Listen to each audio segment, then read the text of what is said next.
Welcome to Cat Dad. We're doing another edition of eating my wife's cooking. This is steak tacos and prepared freshly. I've got some lettuce and cheese and some queso on there. And we're gonna take a bite, see what happens.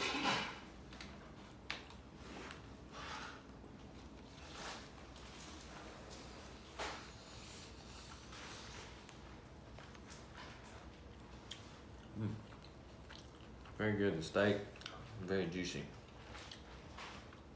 It's not dried out at all. Very good taste.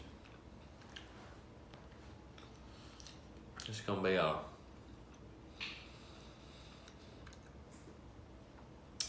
an 8.4. So real good. I could eat these all day long.